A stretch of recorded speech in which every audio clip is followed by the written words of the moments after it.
coisa. É isso aí. Vamos começar falando sobre o discurso hoje no Fórum Econômico de Davos. O presidente dos Estados Unidos, Donald Trump, insistiu na proposta de anexar a Groenlândia. Ele aumentou o tom das ameaças contra a Europa e a OTAN e disse que apenas os Estados Unidos vão conseguir defender o território. Trump também chamou a Dinamarca de ingrata e disse que a Europa não está indo na direção correta. Ele falou, no entanto, que não vai usar força para tomar a Groenlândia, mas ameaçou retaliações à OTAN, Reinaldo. É uma coisa absurda, né? Acho que a gente tem um trechinho, separaram um trechinho aí do vídeo. Vamos ver? Vamos lá?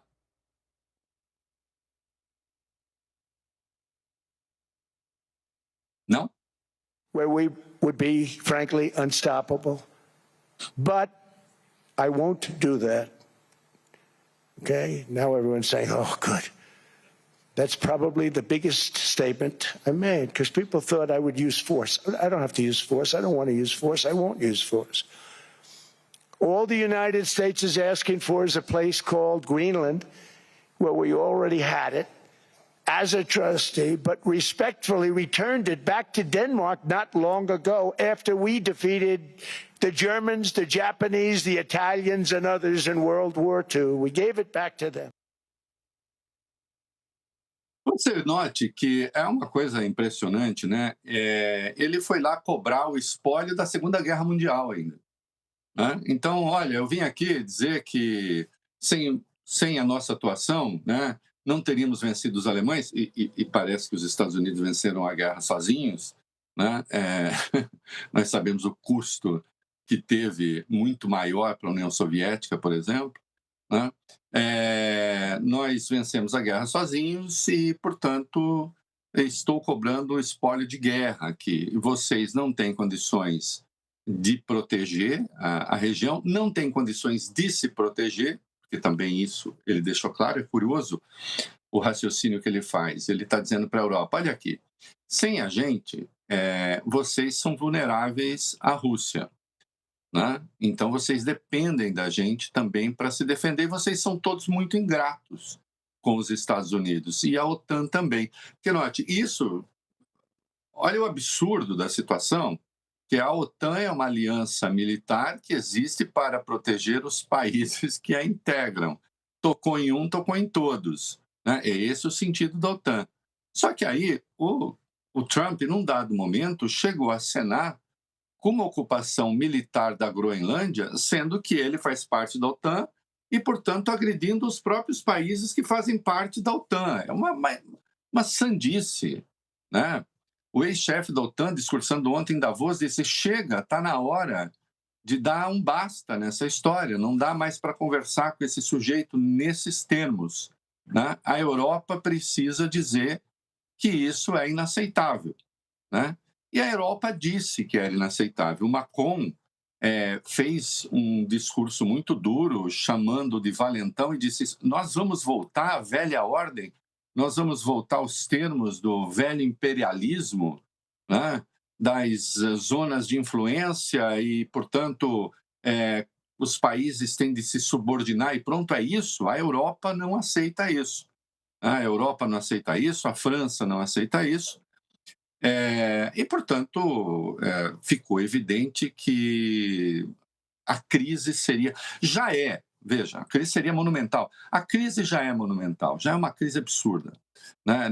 Depois da Segunda Guerra Mundial, se formaram os blocos ali, que inclusive sustentaram o regime da Guerra Fria durante décadas, né? Em que os Estados Unidos foram aliados da Europa, né? Isso teve um custo muito grande para alguns países, né?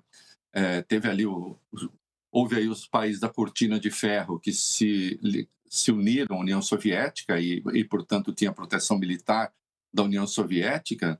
A Alemanha dividida em duas, uma cidade da Alemanha dividida em duas, né? E a Europa é entendida como a Europa Ocidental, então, aliada dos Estados Unidos, aliada histórica. O que ele fez foi rachar esse troço, dizendo, olha, a OTAN não nos serve, não serve aos interesses americanos, e nós queremos a Groenlândia.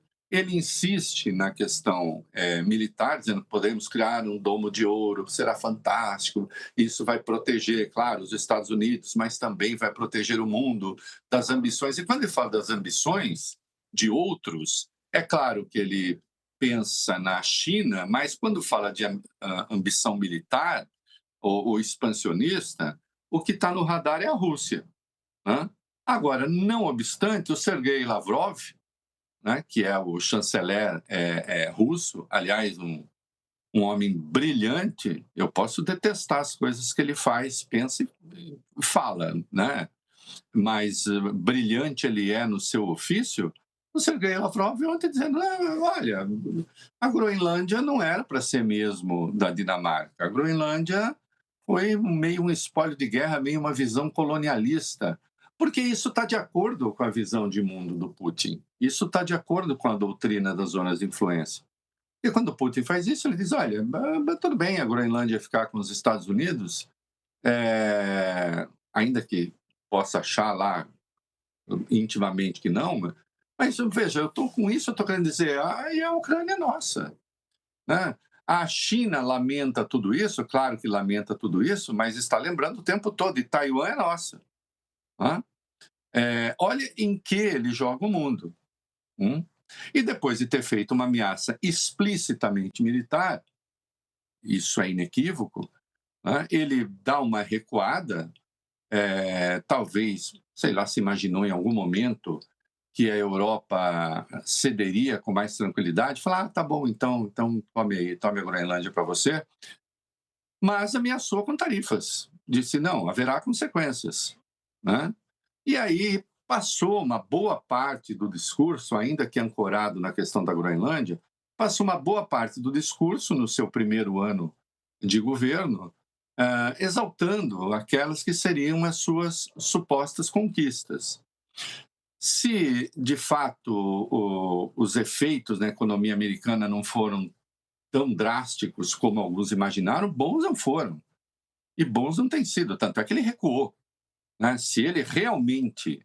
Então, até para deixar claro, os especialistas não erraram nas análises que fizeram, porque se o modelo inicial da tarifação tivesse sido aplicado, teria sido realmente um troço caótico, desastroso.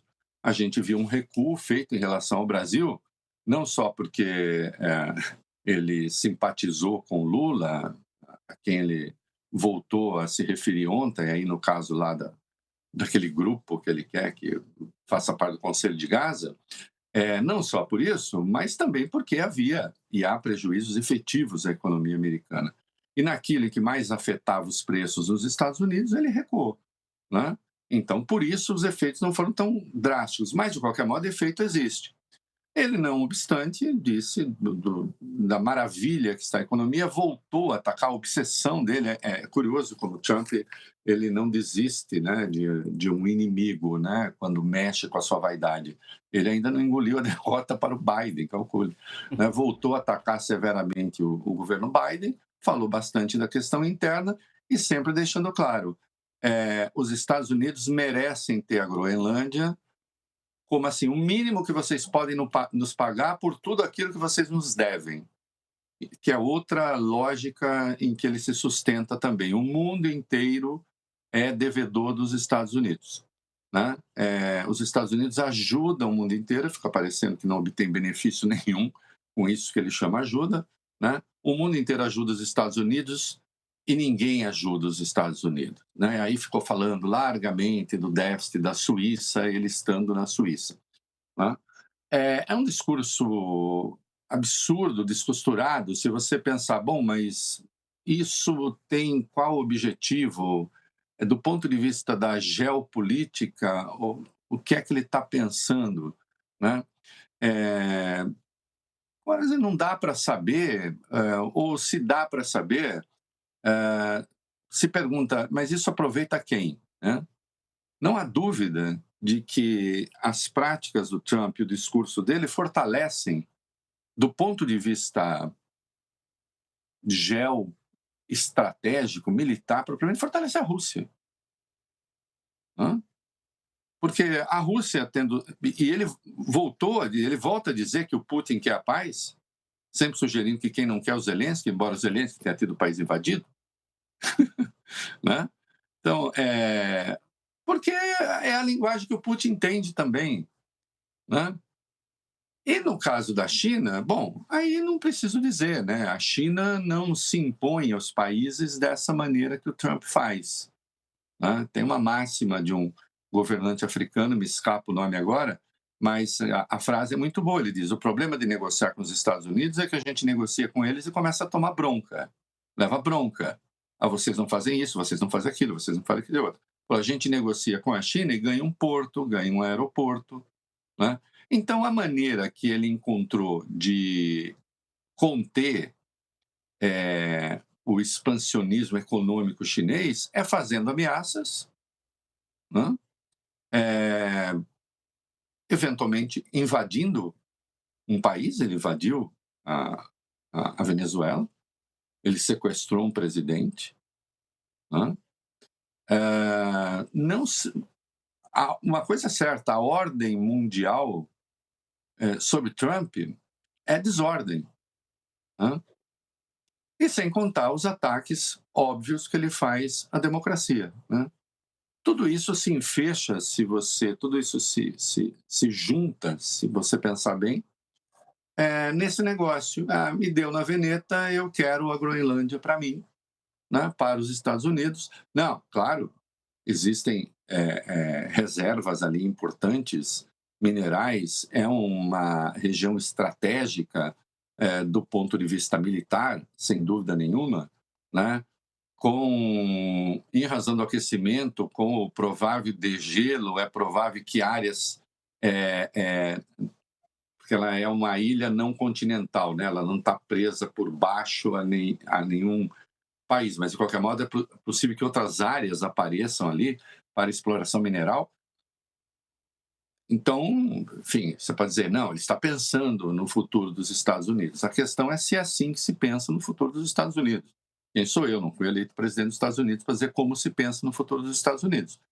O que o bom senso, a lógica elementar indicam é que você não pode não conseguir seus objetivos atirando contra seus próprios aliados. O que o Trump está falando, a lógica dele é a seguinte: ele ataca os aliados e se junta a adversários históricos dos Estados Unidos e do Ocidente. No caso da Rússia, sem dúvida nenhuma, ele tem o apoio objetivo da Rússia. Ainda que a Rússia possa fazer isso se divertindo, porque vê uma Europa também ameaçada, né? E a Europa se sente ameaçada. Agora, vamos ver. Ele atacou severamente a OTAN. Nós sustentamos esse troço aí. O que ele está dizendo para a Europa? Se virem, vocês cuidem da defesa de vocês agora? Não acho que vai ser isso, né? Quando ele diz, vocês não sabem defender a Groenlândia, existe uma base americana na Groenlândia. Existem bases americanas em toda parte, né? A não ser nos países que estão sob a influência realmente da Rússia, né? Ou que são dominados pela China. Mas as bases americanas, todo mundo fala, ele vai desativar essas bases? Ah, não queremos saber, né? Disse, se eu quiser eu vou lá e tomo, mas não vou fazer, né? Agora, vocês não perdem por esperar. Vamos ver o que é que ele está pensando, né? Vamos. A reação europeia foi forte. Se não tivesse sido forte, ele teria simplesmente ido lá e botado, como naquele negocinho da inteligência artificial, a bandeira americana na Groenlândia. Ô, Reinaldo, queria aproveitar contigo aqui falando sobre isso para a gente relembrar o discurso de ontem, né, do presidente da França, Emmanuel Macron, também da representante da Comissão Europeia, Ursula von der Leyen. Você tem trechos aí para destacar para a gente? Aliás, ele fez piada até com os óculos escuros do Macron, né? Piada. Muita gente estranhou, né, aqueles óculos escuros do presidente da França. Ô, Reinaldo, com uma veinha estourada no olho. Tava com um problema ali num dos olhos. Ô, Reinaldo, você conta pra gente o que eles falaram, exatamente na ordem que você quer exatamente chamar aqui no programa de hoje pra gente analisar juntos? Acho que pode botar o discurso do Macron aí, em que ele trata justamente da mudança a que o Trump submete a política, do ressurgimento das autocracias e sugerindo que o próprio Trump se coloca como um autocrata, né? Acho que a gente tem o vídeo aí. Isso, ele defendeu que não é o momento para um novo imperialismo, né, ou novo colonialismo. Vamos ver. Look at the situation where we are.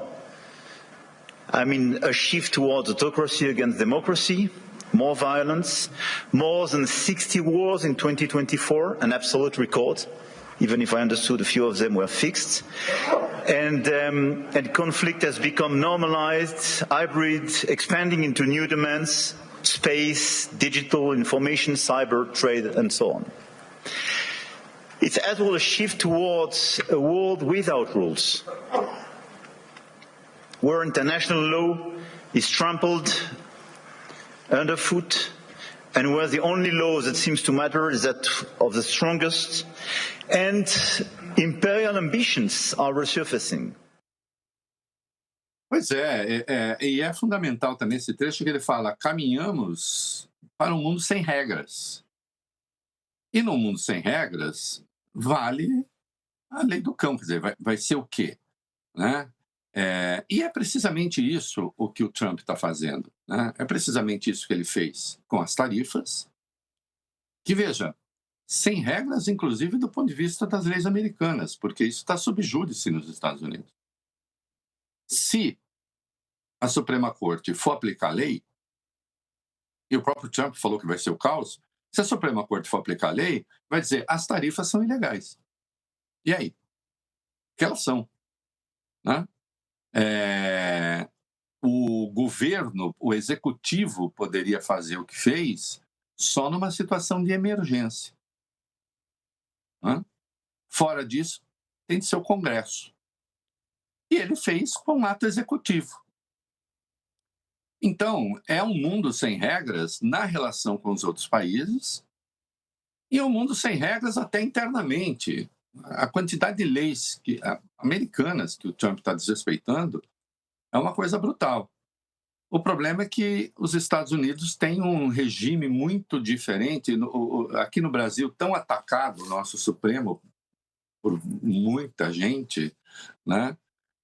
E, no entanto, certos rasgos aqui seriam impossíveis, porque nós temos um regime de controle de constitucionalidade que impede que coisas assim aconteçam. Então, veja só,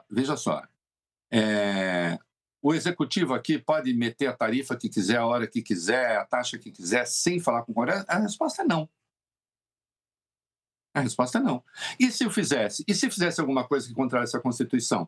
Você tem instrumentos, né, a depender do ato, ou ação direta de inconstitucionalidade, ou arguição de descumprimento de preceito fundamental, para que a coisa seja revista. Né? Está sendo muito usada, pouco usada, há quem acha que é um abuso, eu não compartilho dessa tese, todo mundo sabe, mas aí não vou entrar nisso agora. Acho, e foi esse Supremo que ajudou a salvar a democracia, justamente porque tem esse regime de controle também. Lá não tem, né? Não desse modo. E aí, então, você vê 1 ano no poder, olha o que ele fez com a economia mundial, ele está dependendo agora de 9 pessoas. Né? E aí ele vem com uma ameaça.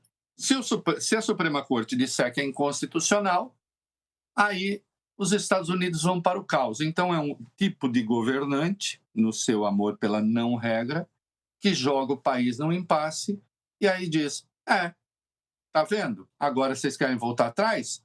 Vai ser um desastre. Né? E temos também a Ursula von der Leyen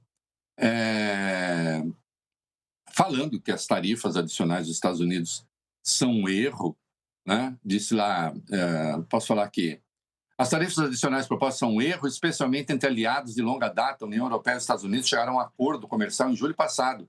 E na política, como nos negócios, um acordo é um acordo. E quando os amigos apertam as mãos, isso deve significar alguma coisa. Pois é. Fizeram um acordo, que aí ele diz, simplesmente não vale mais. E ainda, senhoras e senhores, consideramos o povo dos Estados Unidos não apenas nossos aliados, mas nossos amigos. E nos lançarem uma espiral descendente apenas ajudaria exatamente os adversários que ambos estamos tão empenhados em manter fora do cenário estratégico. Aqui é uma referência à Rússia, né?